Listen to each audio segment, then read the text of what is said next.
No, o no importa. La portada sí va en el cuaderno. ¿Oíste? Todo va en el cuaderno. Sí, todo va en el cuaderno. Ok, gracias. Bueno, chicos, la entrega del trabajo de esta semana de la ANP, entonces es cierto que la entrega se las pasé para la próxima semana, pero eso no significa que esa sea la actividad de la próxima semana. La actividad de la próxima semana, que ya el día de mañana se las aperturo, ustedes van a ver que ya entramos a la parte de inmuno. Por lo tanto, ¿qué es lo que vamos a hacer en el seminario de esa semana? En el seminario de esa semana lo que vamos a evaluar es lo de inmunidad. ¿Oyeron? En la temática que entremos. Esta actividad, la de esta semana, también la voy a evaluar. Pero ¿cómo la voy a evaluar? Ustedes me van a entregar la ANP en el laboratorio y acuérdense que el día de la clase, entonces vamos a hacer una prueba sobre la temática de lo que tiene que ver con bioseguridad, microscopía e instrumentos, o sea, lo de la ANP que ustedes están desarrollando. ¿Estamos claros para que no nos enredemos? Sí, doctor. Sí, Bueno, correcto. Entonces, también se me olvidó el día de ayer comunicarles. Ustedes reciben clase el día lunes, ¿verdad? Conmigo, sí. Entonces Sí, doctor. tenemos afectación de 2 feriados, probablemente. Ustedes saben que el 15 de septiembre cae en domingo. Según la Constitución, cuando un día feriado nacional cae en domingo, se tiene que dar el día siguiente, o sea, el día lunes. Lo más probable es que el día lunes no haya actividad, la parte teórica. Pero ¿qué es lo que pasa? Yo tengo que dar la parte teórica para que ustedes puedan desarrollar las actividades eh, de laboratorio. ¿Qué fue lo que se orientó en la facultad? En la facultad nos orientaron a todos los que vamos a estar afectados probablemente, de que esa actividad la adelantemos a la semana anterior. O sea que les voy a solicitar a ustedes ya desde ahorita que me dejen apartado el día sábado para desarrollar la parte teórica. No la podemos hacer el mismo día, el mismo lunes, porque está prohibido que ahorita que hagamos actividades. ¿Se acuerdan que hay momentos en que cuando caía un feriado se afectaba? Podíamos hacer las actividades en línea, pero ahora nos orientaron de que no. Lo que tenemos que hacer en este caso es reprogramar la actividad, no para después, sino para antes, para que yo los pueda dejar con la temática que vamos a evaluar en esa semana. De todos modos, el día lunes, si Dios quiere, afinamos ese aspecto. Entonces no les voy a quitar más tiempo, muchachos, porque sé que están cansados, tienen muchas cosas que hacer. Y entonces el tema es bastante corto. Voy a compartir.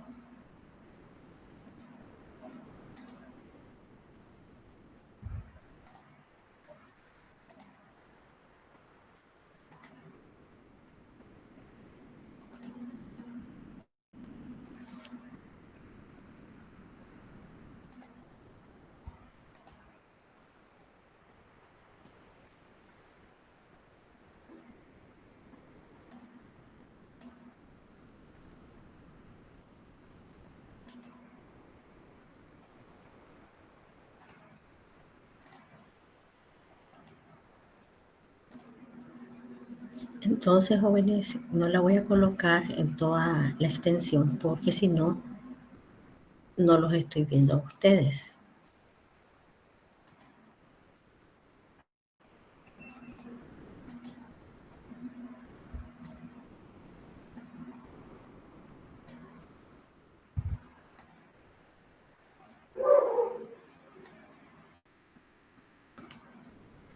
Solo me permiten un momentito que voy a tomarle captura de pantalla por la asistencia.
Bueno, jóvenes, ahora sí podemos al inicio.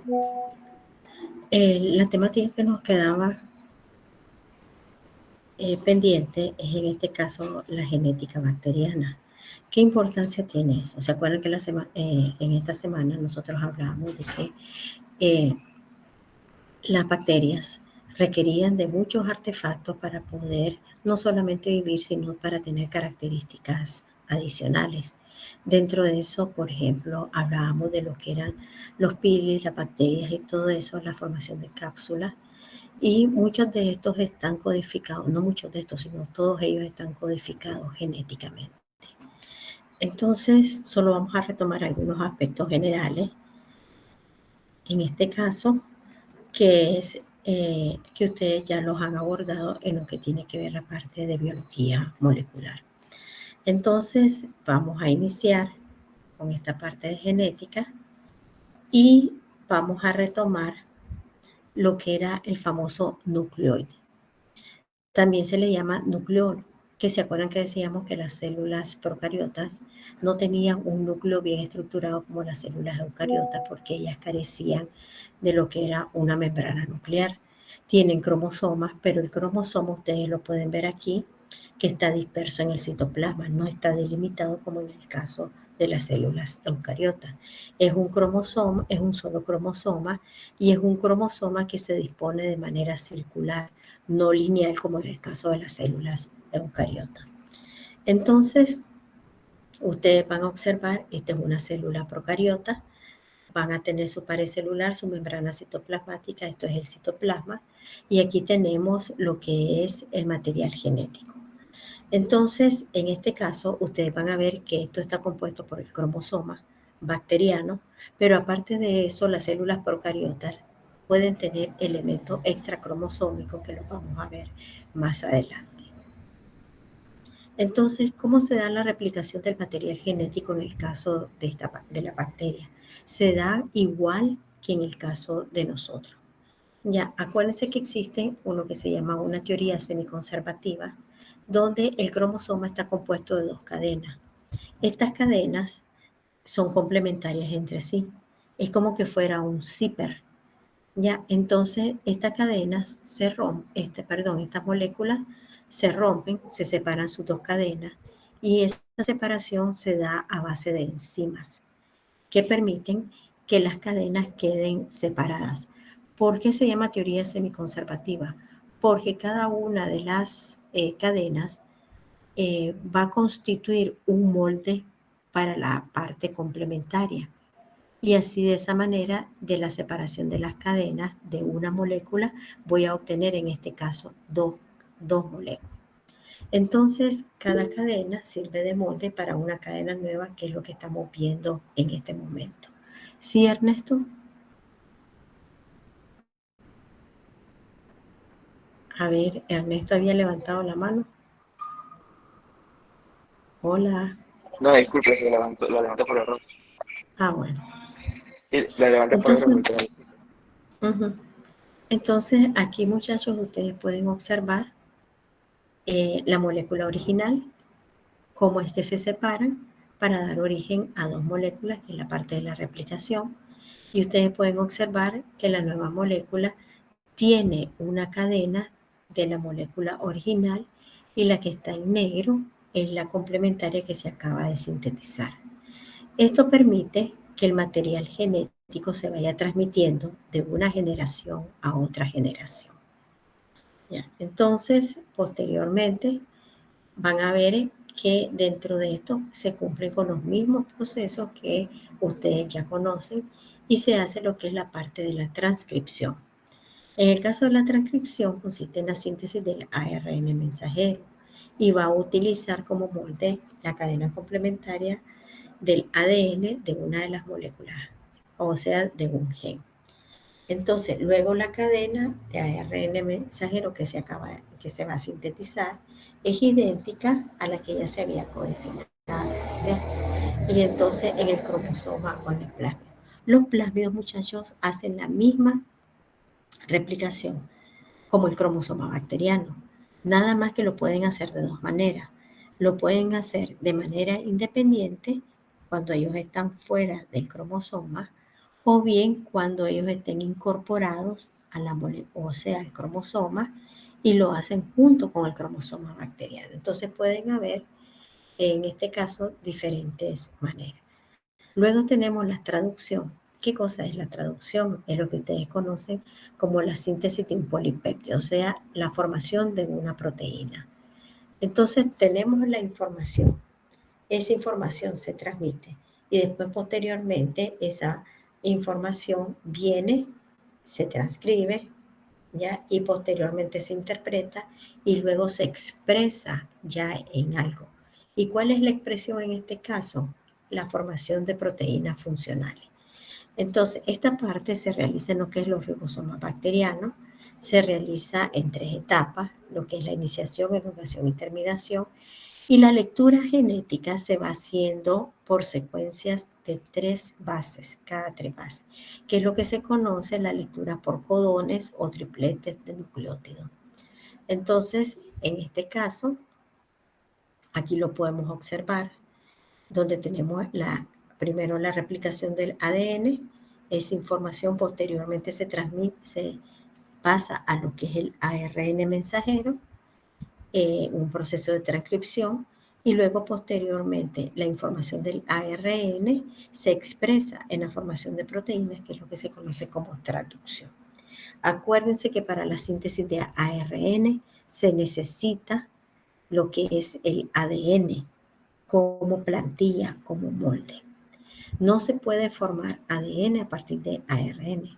Sin embargo, vamos a ver más adelante que existen algunas bacterias que pueden hacer este proceso en sentido contrario, pero porque ellas tienen una enzima ya que se llama transcriptasa inversa o reversa. Entonces, aquellas bacterias que tienen esa enzima pueden formar el ADN a partir del ARN. Pero ustedes ya saben que eso no es lo normal. Lo normal es que del ADN pasemos a ARN y posteriormente a lo que es la síntesis de proteínas. Eso es en relación al cromosoma bacteriano. ¿Se acuerdan que les decía de que existen elementos extracromosómicos? Estos elementos extracromosómicos, este es el cromosoma bacteriano, lo pueden ver. Aquí está la información genética de todos los elementos que son indispensables para la vida de la bacteria. Y aquí tenemos estos elementos extracromosómicos, también contienen información genética, ¿ya? Pero no de lo que es indispensable para la vida de la bacteria.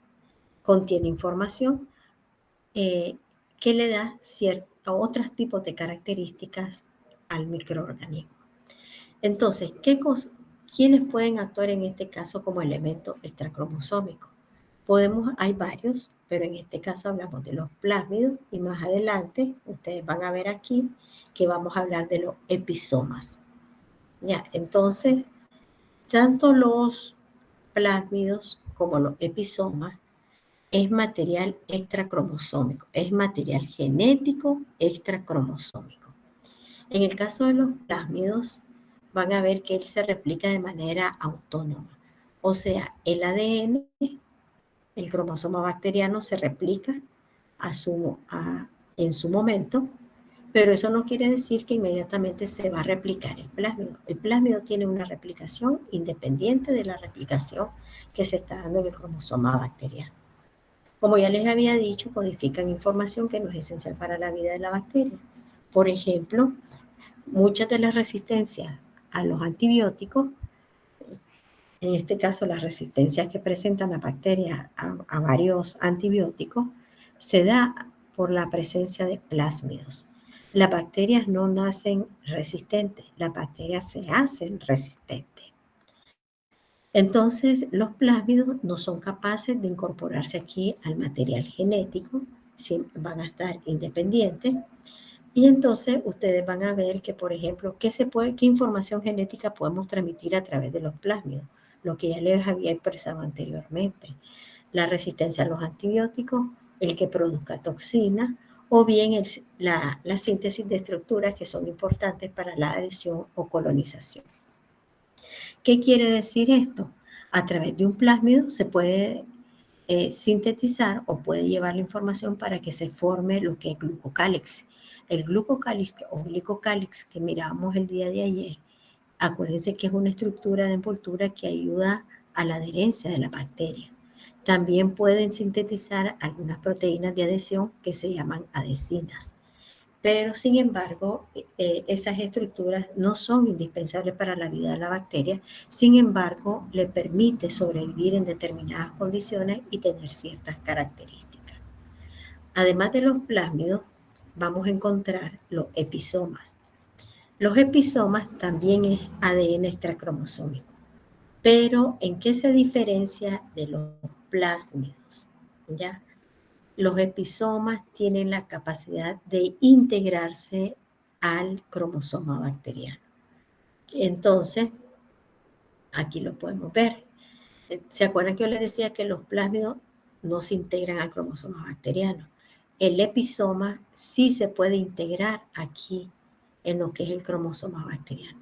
Por lo tanto, si el episoma está fuera del cromosoma bacteriano, él se replica de manera independiente. Pero si el episoma ya está integrado al cromosoma bacteriano, lógicamente el episoma va a tener que replicarse junto al cromosoma bacteriano. ¿Por qué tiene la capacidad de integrarse al cromosoma bacteriano? Los episomas, muchachos, son más pequeños que los plásmidos. Ahora, ¿qué es lo que pasa? En algunas ocasiones, un plásmido también puede ser un episoma, o un episoma puede ser un plásmido. Ya eso depende de cómo se comporte ya en cada una de las bacterias. Entonces, un mismo elemento puede presentarse como plásmido o puede presentarse como episoma, dependiendo de las condiciones en las cuales ellos se encuentren. Ahora, dentro de la parte de la genética, esto está relacionado con la parte del genotipo y el fenotipo.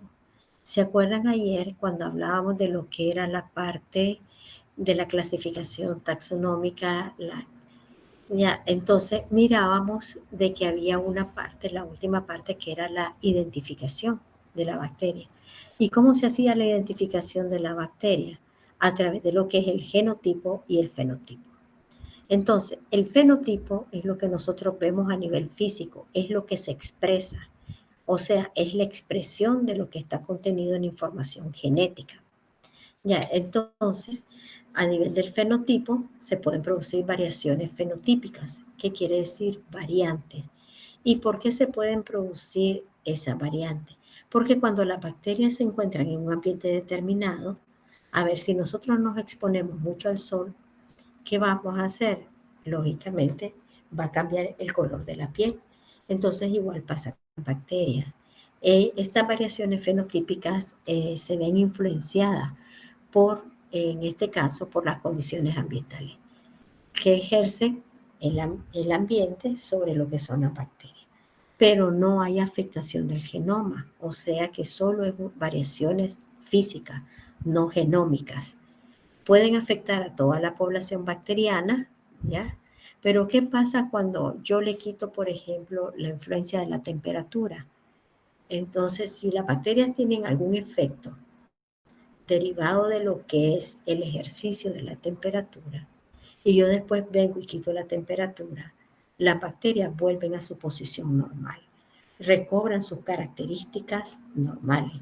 Por lo tanto, se dicen que estas variaciones fenotípicas son reversibles cuando cesa la causa. No son hereditarias y, lógicamente, no se modifica el material genético. Debido a eso, es que estas variaciones, debido a que no se da esta modificación en lo que es la molécula de ADN, la información no se transmite de generación en generación, o sea que no es hereditario. Luego tenemos el genotipo. Aquí es donde nos vamos a detener un poco más porque el genotipo es el conjunto de las características genéticas. El fenotipo es la expresión de lo genético. Ya lo genético, el genotipo, es donde está toda la información genética que es capaz de transmitirse a la descendencia. Entonces, así como teníamos variaciones fenotípicas, también tenemos variaciones genotípicas. Dentro de las variaciones genotípicas encontramos dos grupos lo que nosotros conocemos como las mutaciones y los procesos de transferencia del material genético. ¿Qué cosas son? En este caso, las mutaciones. Las mutaciones se definen como cualquier alteración permanente en la secuencia del ADN. Entonces, lógicamente, muchachos, si hay afectación en la secuencia del ADN, a diferencia de las fenotípicas, esta información se va a transmitir de generación en generación. O sea, de una población de bacterias a otra población de bacterias. O sea, a la descendencia de la bacteria. Por lo tanto, los cambios son hereditarios, ¿ya? Y no necesariamente son irreversibles. En algunos casos se pueden revertir, pero la mayoría de ellos son irreversibles. Eso es en relación a las mutaciones. Ya. Luego tenemos las otras variaciones fenotípicas, que es los mecanismos de transferencia del material genético. Dentro de esto van a ver, bueno, antes de pasar a las transferencias del material genético, vamos a hablar de los tipos de mutaciones. Ya. Entonces, esta es una cadena normal de ADN. Acuérdense que decíamos que la lectura se hace por codones, por tripletes. ¿Qué significa eso? Acuérdense que aquí hay purinas y pirimidinas. Entonces se va haciendo la lectura de 3 en 3. Y eso es lo que posteriormente se va dando una traducción de lo que es la información genética.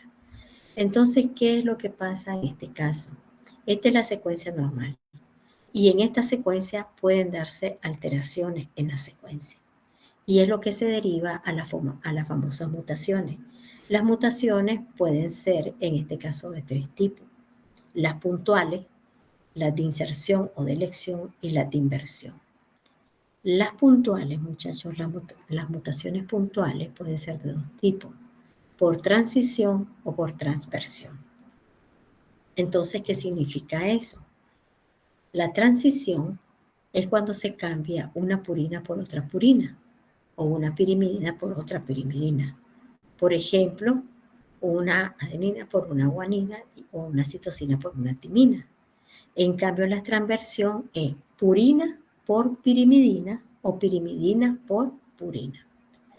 La transición es en el mismo grupo. En la transversión, no es por el mismo grupo. ¿Qué significa eso? Entonces, aquí tenemos una secuencia normal. Cat, cat.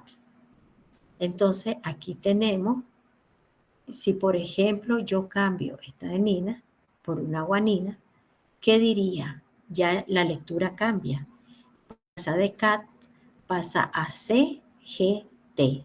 Y por lo tanto, la información cambia totalmente. Entonces, cuando hacemos esa sustitución de una purina por otra purina, o una pirimidina por otra pirimidina, ya la lectura cambia y la información genética cambia. ¿Ya? Tal vez si la bacteria iba a tener determinada característica, normalmente, ahora, ¿qué es lo que pasa? Al alterar la información genética, lógicamente las características cambian. Aquí puede ser, por ejemplo, tenemos CAT. Entonces, si yo sustituyo la C, la citosina, por otra timina, ya no va a decir CAT, sino que va a decir TAT. Entonces la información cambia totalmente. Esa es una puntual de tipo transición. Entonces, cuando hacemos purina por purina o pirimidina por pirimidina. Luego tenemos la transversión. En esto tiene que ser una purina por una pirimidina. Entonces, o una pirimidina por una purina. Entonces, por ejemplo, puedo tener aquí la citosina, la puedo cambiar por una guanina. Y entonces ya no dice CAT, sino que dice GAT, ¿ya? Y entonces la información genética cambia totalmente. Esas son las mutaciones puntuales, que aquí tenemos los ejemplos. Se fijan aquí, teníamos una adenina, ¿ya? Y luego posteriormente tenemos una citosina. En este caso, no es de transición, sino que es de transversión. Luego tenemos la de inserción y la de delección. Inserción es que en esta secuencia yo meta alguna base, ya que meta otra base. En cambio, la delección es que yo la quite. Entonces, si yo inserto, aquí lo tienen el ejemplo ustedes, esta es la original, ¿ya? Entonces, la original, ¿qué fue lo que hice? Aquí en este caso, introducimos dos bases. Entonces, cuando ustedes vuelven a leer aquí, de 3 en 3, ya no es cat otra vez, sino es cac, ¿ya? Y después siguen con estas otras 3 y ya cambia totalmente la lectura. Eso es cuando yo inserto. Por delección es que las saque, que las quite. Entonces, por ejemplo, si saco esta base, ya no va a decir cat, sino que va a decir C, T, C. Ya, entonces, inserción es que yo introduzca y delección es que yo saque la base. Entonces, ¿qué es lo que pasa? Cada vez que se maniobra esta secuencia normal del ADN, la lectura tiene que volverse a reorganizar en secuencia de 3 bases, o sea, de tripletes o de codones, que era lo que llamaban. Aquí tenemos, lógicamente, en este caso, lo que es la inversión. La inversión no está aquí. La inversión es que yo cambie la secuencia. Entonces, ¿qué puede pasar aquí? Volvamos al CAT. Si en lugar de CAT, la T la paso para acá y la C la paso para acá. O sea, la citosina la paso para acá, donde está la timina, y la timina la paso donde está la citosina. Entonces, ¿qué pasa? En la secuencia normal del ADN tenemos CAT, tenemos un gato. Ya, pero si yo hago la inversión, ya no voy a tener CAT, sino que voy a tener TAC, que se traduce en una tomografía. Entonces, se fijan cómo cambia la información genética al momento que se manipulan la secuencia normal del ADN. Esas son las famosas mutaciones, ya que pueden ser eso. ¿Preguntas o estamos bien? O ya se fueron todos. Hello. No, no, doctora, sí se entendió bien. Sí, se entendió. Entonces, ¿cuál era el otro? Hablamos ahorita de las mutaciones, ¿ya? ¿De qué vamos a hablar ahora? De los mecanismos de transferencia del material genético. En este caso, los mecanismos de transferencia del material genético son de 3 tipos. Ya, puede ser por transformación, por transducción, que no es traducción, ¿oyeron? ¿Ya? Y por conjugación. La transformación, chicos, como su nombre lo dice, transformarse. En este caso, ¿qué es lo que pasa?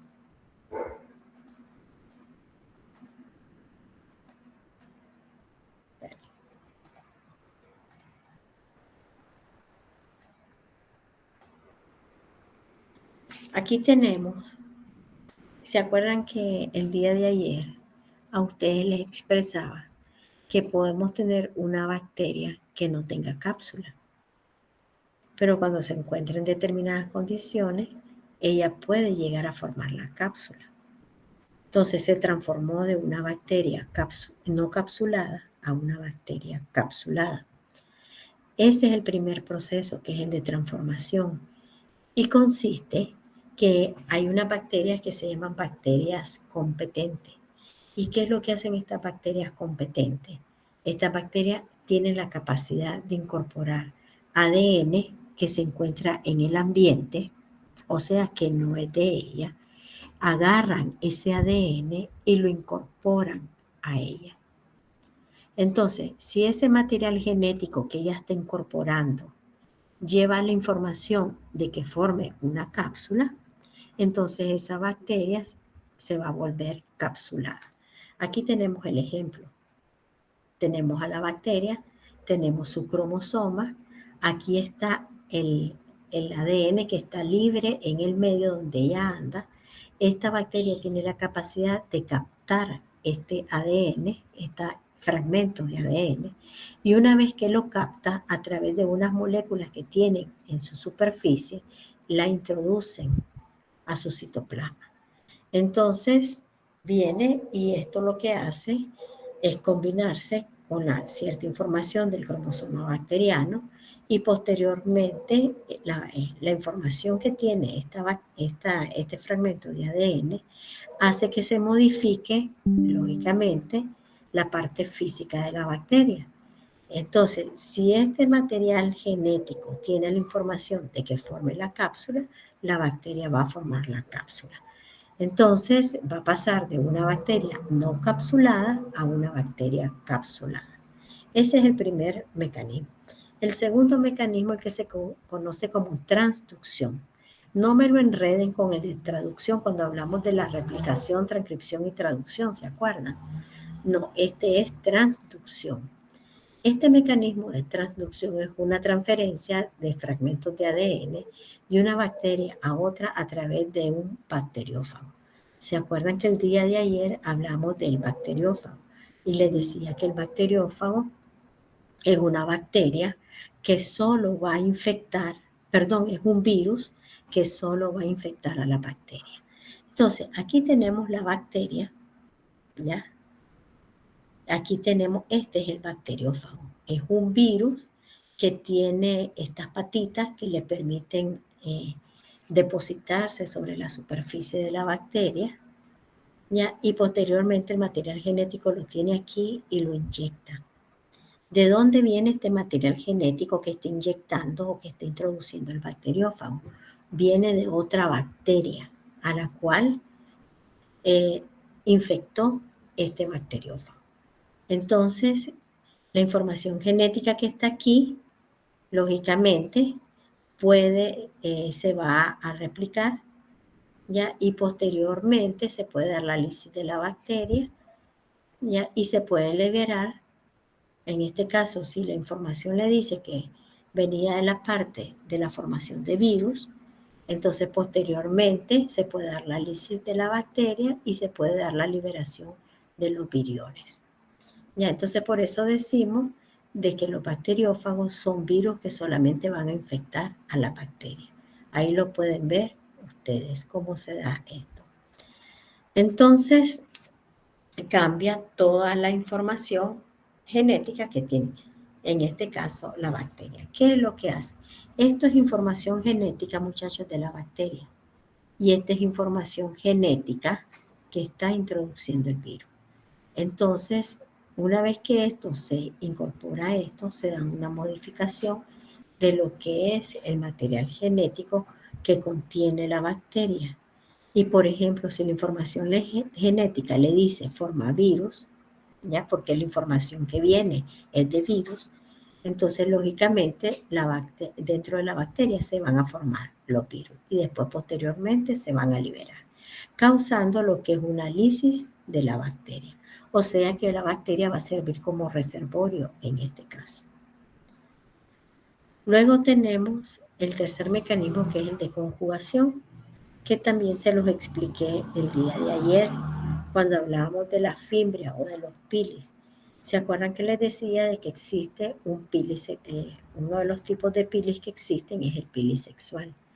Entonces, ese pilis sexual, este mecanismo de conjugación, es un mecanismo que sirve para el intercambio unidireccional de información genética. Y por lo tanto, estamos hablando de una célula, en este caso donadora, y de una célula receptora. Entonces, ¿quién es la célula donadora? La que tiene el plásmido. ¿Quién es la célula receptora? La que no tiene el plásmido, solamente tiene su cromosoma. Entonces, esta que es la célula donadora, emite un pilis hacia la célula receptora. Ahí lo pueden ver, este puente, ¿ya? Y entonces comienza a darse lo que es, primero, el plásmido tiene también dos cadenas, igual que la molécula de ADN. Entonces se rompen las cadenas. Acuérdense que es la teoría semiconservativa. Una de las cadenas pasa hacia la célula receptora y la otra cadena queda siempre en la célula de origen. Y después se forma la cadena complementaria. De tal manera que la información genética pasó de esta célula a esta célula. Entonces, si este plásmido tenía la información genética de resistencia a los antibióticos y esta bacteria no, entonces cuando ya adquiere el material genético de esta célula, de la célula donadora, ¿qué es lo que pasa? Esta bacteria se vuelve resistente a determinado antibiótico. Entonces, ese es el proceso de conjugación, que es el otro mecanismo de transferencia de material genético. Entonces, las variaciones genotípicas, muchachos, pueden ser de dos tipos. Mutaciones y a través de los mecanismos de transferencia de material genético. Y los mecanismos de transferencia de material genético son de tres tipos: de transformación, de transducción y de conjugación. Entonces, ¿cuál es la importancia clínica de que miremos esto? La importancia clínica sobre todo está asociada a lo que es la resistencia a los antibióticos. Además de la virulencia de la bacteria, también está asociado a lo que es la resistencia a los antibióticos. Entonces, la resistencia a los antibióticos, que yo se las mencionaba también allá, el día de ayer, se da en este caso por diferentes mecanismos, ¿ya? Entonces, dentro de esos mecanismos, ¿quiénes son los que intervienen? La conjugación y la transducción, que son responsables de la multiresistencia a los antibióticos. ¿Ya? Pero también se involucran lo que son las partes de las mutaciones. Entonces, era lo que les explicaba anteriormente. Las bacterias no nacen resistentes a los antibióticos. Las bacterias se hacen resistentes a los antibióticos en dependencia del material genético que les llega hacia ellos. ¿Ya? Entonces, ¿cómo es que las bacterias desarrollan esos mecanismos de resistencia? A través de la adquisición de nueva información genética. Se puede dar por inactivación enzimática. Entonces, en este caso, hay enzimas que modifican la molécula del antibiótico. ¿Ya? Entonces, cada fármaco tiene su órgano blanco, tiene su sitio de acción. Entonces, ¿qué es lo que puede pasar? Pueden haber enzimas que modifican, en este caso, la molécula del antibiótico. ¿Se acuerdan que ayer decíamos que en este caso las penicilinas podían actuar destruyendo lo que es la pared celular, actuando sobre todo a nivel de una de las etapas de la síntesis del peptidoglicano? Pero ¿qué pueden hacer estas bacterias? Para evitar la destrucción del antibiótico, estas bacterias pueden liberar algunas enzimas que van a ir a destruir al antibiótico, ¿ya? Entonces, en este caso, se liberan unas enzimas que se llaman beta-lactamasas, que lo que van a ir a hacer es ir a destruir al antibiótico. Es un mecanismo para que las bacterias puedan sobrevivir a lo que es el efecto de los antibióticos. La otra puede ser por impermeabilidad de las membranas o la pared celular. ¿Se acuerdan que el día de ayer decíamos de que tanto la membrana como la pared celular eran semipermeables? Entonces, ¿qué pueden hacer las bacterias en este caso para evitar que los antibióticos entren al interior de la bacteria? Impermeabilizan esas membranas, o sea, que hacen, acuérdense que el transporte, hay un sistema activo y hay un sistema pasivo de transporte a nivel de la membrana citoplasmática, y estos sistemas de transporte se pueden ver alterados, ya sea por los efectos que causan las bacterias para resistir al efecto de los antibióticos, o sea que lo bloquean y evitan de que los antibióticos ingresen al citoplasma de la bacteria. Lo otro puede ser por expulsión a través de mecanismos activos.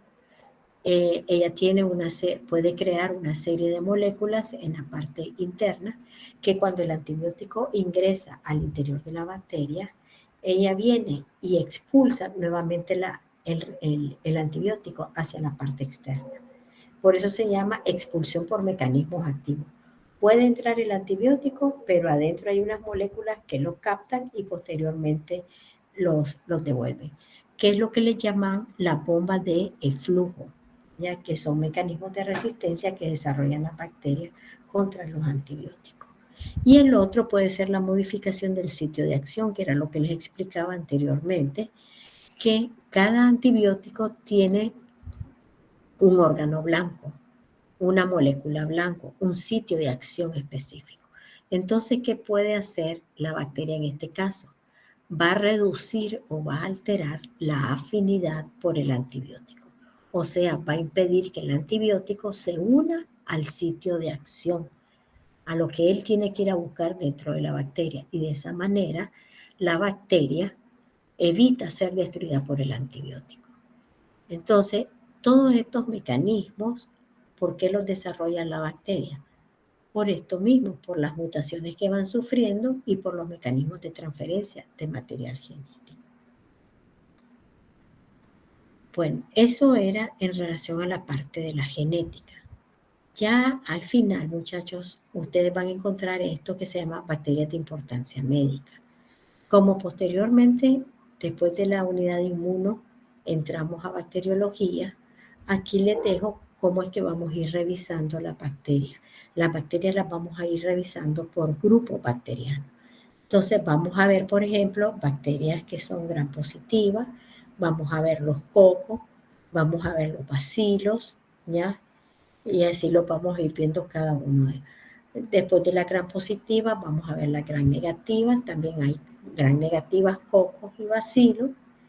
Luego vamos a ver en este caso que hay bacilos que son aerobios, anaerobios, facultativos. Hay otros que son aerobios y hay otros que son anaerobios. Y luego, posteriormente, vamos a ver aquellas bacterias que no tienen una pared celular característica como las que vimos el día de ayer, ya que dentro de este grupo entran lo que son las espiroquetas. Y por último, aquellas bacterias que no tienen pared celular. Entonces, ahí tenemos parte de las bacterias que nosotros vamos a revisar en la unidad de bacteriología. Entonces, chicos, eso sería todo. Como les dije, no era muy extensa, pero sí no lo podía dejar para la próxima semana porque si no me quitaba tiempo para la parte de inmunología. ¿Alguna pregunta? ¿Algo que quieran consultar? Hello, ya se fueron todos. No, Mi parte doctora, no, pero profe. la verdad es que no hay pregunta. Ah, Muy bien bueno. explicado, gracias. No, la verdad es que tanto la de fisiología como de genética solamente es un recordatorio de lo que ustedes ya conocen, para que sepan que en las bacterias también se aplican esos mismos procesos, ¿ya? Bueno, jóvenes, entonces si ya quedan libres, ya no nos miraríamos el día de mañana, sino hasta el día lunes, si Dios quiere. No sé, ¿alguien iba a hacer alguna pregunta ahí? Yo le quería consultar algo. Sí, dígame, Lía. Es que yo estoy viendo, bueno, y usted también mencionó, pues nosotros sabemos que lo que son los antibióticos, pues matan a las bacterias, pero, o sea, yo estuve viendo que a veces cuando hay una cantidad muy alta también pueden matar también las bacterias que nosotros necesitamos normalmente, entonces no sé, entonces a veces para recuperar eso se toma una combinación como de probióticos y también antibióticos, pero ¿cómo nosotros sabemos, digamos, la cantidad para que no pase esto? ¿Se acuerdan? No, no fue con ustedes, fue con otro grupo que les decía. Miren, las bacterias no nacen resistentes, las hacemos resistentes. Uno, por el uso indiscriminado de antibióticos y dos, por el mal uso de los antibióticos. ¿Qué significa eso? Uso indiscriminado significa de que si tenés una infección viral, no necesitas antibióticos. Existen infecciones para las cuales se requieren antibióticos y ya están estipulados. Ya, eso es uno. Lo otro, Requerís antibiótico, ok, porque tenés una infección bacteriana. Pero en este caso, viene y calculas mal la dosis. O bien no le das el esquema completo. O bien los pacientes, cuando ya se sienten bien, dejan de tomar los antibióticos. Entonces, ese uso o el mal uso de los antibióticos hace que las bacterias, cada vez que nosotros las exponemos a los antibióticos, vayan adquiriendo ese fenómeno de resistencia. Al final me decís si te respondí porque hay partes que no te logré entender bien, ¿ya? Lo que era tu pregunta. Ajá, Nili. Entonces prácticamente podría llegar a ser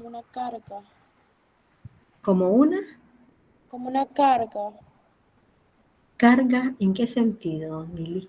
en el sentido de que prácticamente cuando los pacientes ya dejan de tomar lo que son cualquier antibiótico, cuando ya se sienten mejor, y pues quedaría como esa carga pues que no se eliminó. Lo que pasa es que cuando los pacientes hacen el esquema incompleto, no eliminas totalmente todas las bacterias que necesitas eliminar. Entonces, esas bacterias que quedan allí se vuelven a multiplicar. Y entonces, el hecho de que vos le expongas varias veces a los antibióticos de manera inadecuada, van haciendo de que las bacterias adquieran ese fenómeno de resistencia, ¿ya? Pero antes de eso quiero terminar con Lía. Entonces, Lía, ella decía, ¿cómo nosotros sabemos? Esa parte no te entendí. ¿Qué fue lo que me dijiste, Lía?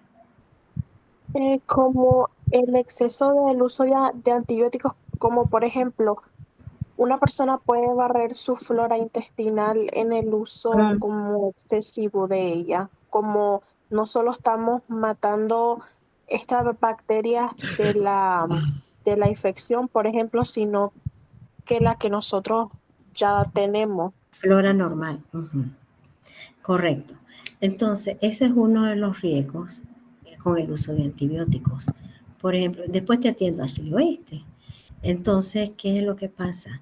Lo que son en este caso los antibióticos, como muy bien dice Lía, además de que matan las bacterias, también pueden afectar a las bacterias, además de matar a las bacterias patógenas, también pueden afectar a las bacterias o a los microorganismos que son parte de nuestra flora normal. Ese es uno de los riesgos que vamos corriendo. Por eso ustedes han visto que muchas veces pueden tomar un antibiótico y les puede dar diarrea.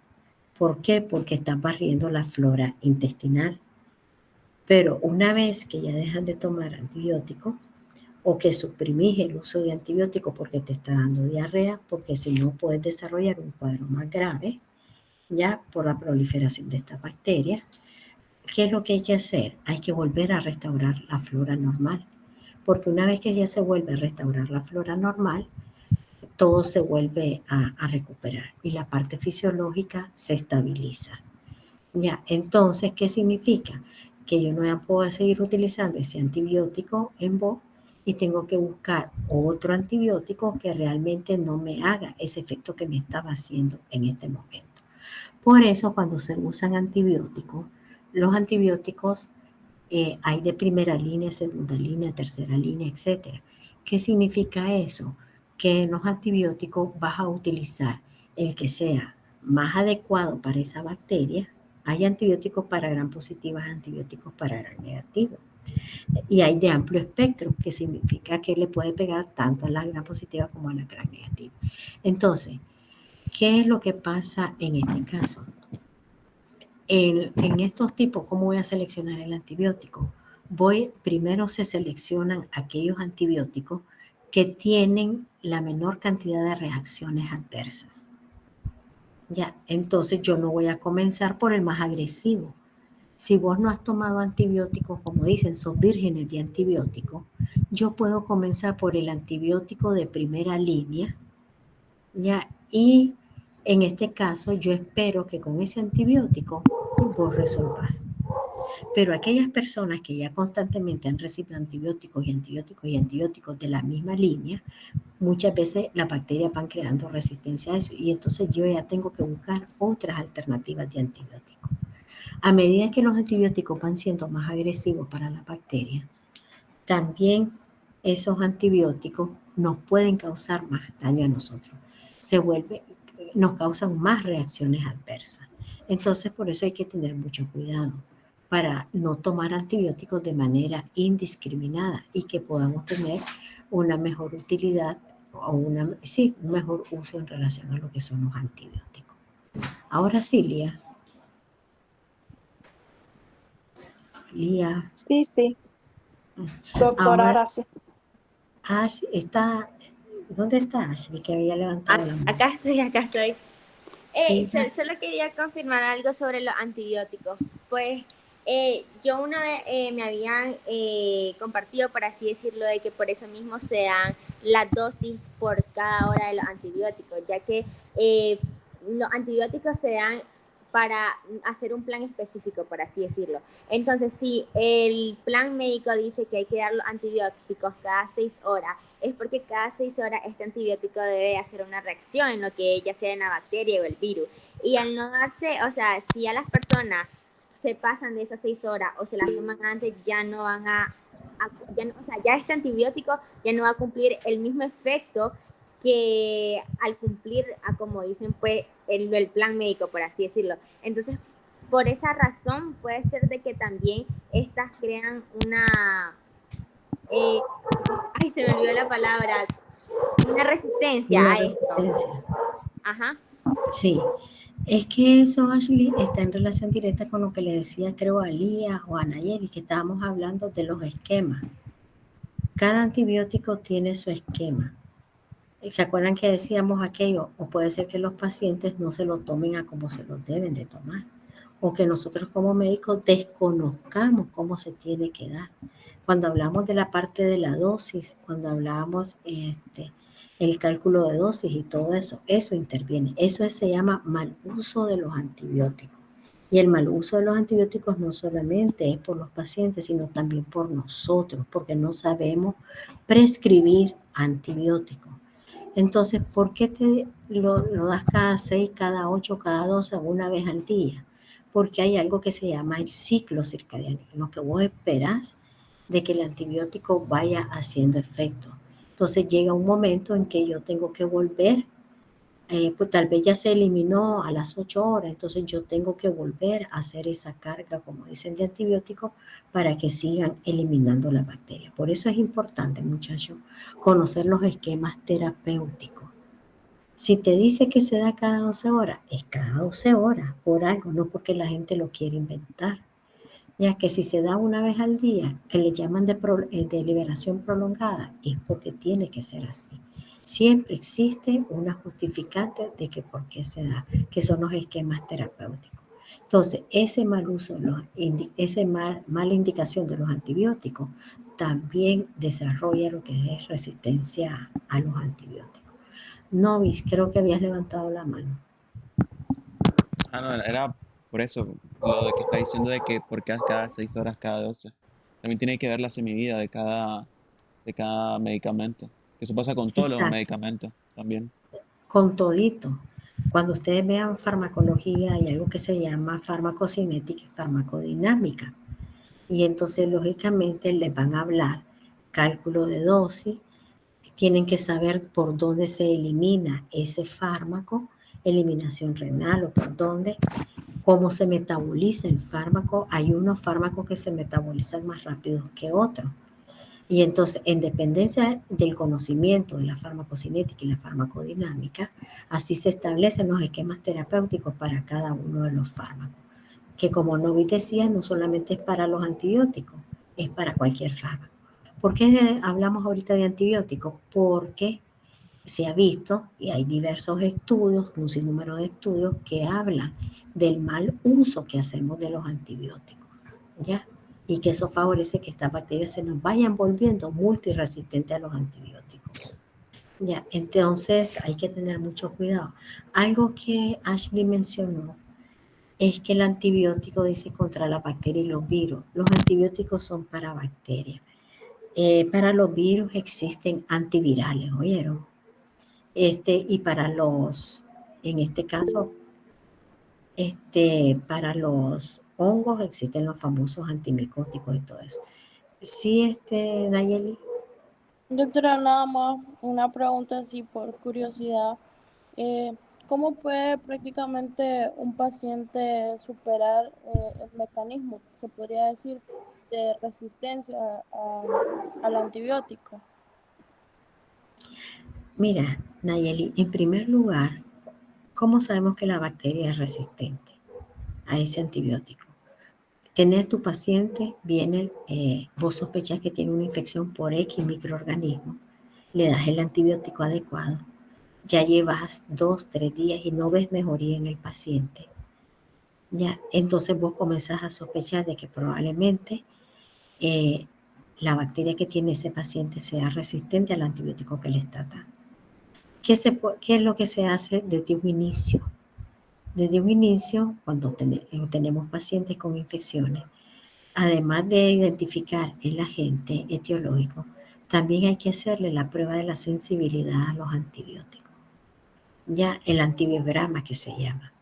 Entonces, cuando nosotros tenemos, digamos, una bacteria y en un medio de cultivo se colocan unas pequeñas cantidades de los diferentes antibióticos que le pueden pegar a la bacteria y podemos ver cuál es el perfil, o sea, a qué tipos de antibióticos le pueden pegar a la bacteria y qué tipos de antibióticos no van a matar a la bacteria. Entonces, para eso es importante que nosotros tengamos un antibiograma. Entonces, en el antibiograma te van a reportar, por ejemplo, Streptococcus pneumoniae sensible a, y cuando te decimos sensible, te van a reportar en el laboratorio los fármacos, los antibióticos que le pegan a esa bacteria. Pero también te reportan los antibióticos a los cuales la bacteria es resistente. ¿Y por qué te los dan a conocer? Para que no los utilices. Ya, entonces, eso es lo que se hace en estos casos. Y de esa manera estamos garantizando que el antibiótico que se le va a dar al paciente es un antibiótico que realmente va a matar a la bacteria. Eso o la va a matar o va a disminuir el crecimiento bacteriano. Porque cuando hablamos de los antibióticos, vamos a ver que tenemos algunos que son bactericidas y otros que son bacteriostáticos. ¿Sí, Miguel? Perfecto. Con eso que dice, los bactericidas, al eliminar la cantidad de bacterias que eran resistentes a ese tipo que tenían resistencia a antibióticos, la persona pierde la inmunidad al antibiótico. O sea, ya puede volver con antibióticos básicos. No. A ver, Miguelito, me hiciste un enredito aquí. A ver, la primera parte. A ver, si yo utilizo un antibiótico, a ese antibiótico tiene que ser sensible la bacteria. No soy yo, es la bacteria. ¿Ya? No es el paciente, es la bacteria. Entonces yo estoy utilizando un antibiótico que sí me le va a pegar a la bacteria. Ahora, me hablaste de inmunidad. Inmunidad, no sé a qué te referís porque la parte de la inmunidad, en este caso, son los mecanismos de defensa que yo tengo como paciente. Pero la inmunidad en este caso no tiene que ver nada con el antibiótico. No sé, no te comprendí bien la idea. Porque después me decís, recupera la inmunidad. No. Lo que me refería es que, por ejemplo, cuando se aplica el antibiótico al que la bacteria es sensible, suponiendo que sea bactericida y la eliminamos, y ese era el tipo de bacteria, la que ya se eliminó, que era resistente a los tipos de antibióticos que ya se generales. No. Mira lo que me están diciendo. Vos me dijiste que el antibiótico era sensible, ¿no? Ajá. Al inicio, vos me dijiste, el antibiótico es sensible. Ya, y me eliminó la bacteria. Ajá, me la eliminó. Entonces, No era resistente. sí, solo que le pregunto si la bacteria esa que ya ya se eliminó ese tipo de bacteria que era la que tenía resistencia a varios tipos de antibióticos. Ya se pueden volver a utilizar antibióticos generales como amoxicilina en esa persona de nuevo. Ya te entendí. Entonces, vos veniste y digamos que le utilizaste el antibiótico a lo cual era sensible. Pero esa bacteria te había salido resistente a otros antibióticos, así me habías dicho, ¿verdad? Por ahí va la idea. Sí. Entonces, la bacteria que es resistente a un antibiótico permanece siendo resistente. Aunque la hayamos eliminado del cuerpo. Aunque la hayas eliminado, porque acuérdate que hay una transferencia de material genético. Porque siempre van a quedar bacterias y va a quedar el material genético y se va a quedar transmitiendo. Ya entendí. Ya. Sí, entonces, pero ahí inmunidad no, ¿oíste? Sí. Inmunidad es mi mecanismo de defensa. Right. Sí, doctora, entiendo. Gracias. ¿Algo más, chicos? Bueno, chicos, si no hay más preguntas, solo me queda desearles que tengan una excelente noche y pues ahí finalizaríamos el día de hoy. Que tengan pues una excelente noche, ¿vieron? Buenas noches. Gracias, doctora. Buenas noches. Buenas noches.